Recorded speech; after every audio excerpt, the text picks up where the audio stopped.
ಕಾರಿಂದ ಕೇಳು.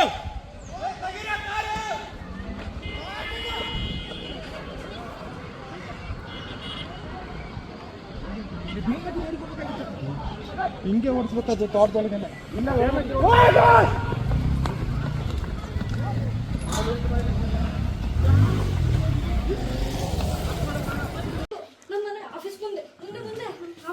ಹುಡುಗರು ಯಾರು ಇದ್ರೆ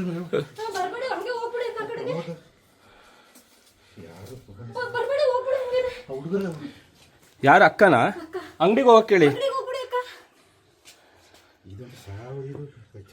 ಕಾರು ಅಂಗಡಿಗೆ ಹೋಗಕ್ ಕೇಳಿ. ಗಗನ್ ಗಗನ್ ಅಲ್ಲಿ ನೋಡು, ಆನೆ ಬಂತು ಗ್ರೌಂಡ್ ಹತ್ರ ನೋಡು, ಶೆಡ್ ಹತ್ರ ಬೇಗ ಪಟ್ಟ.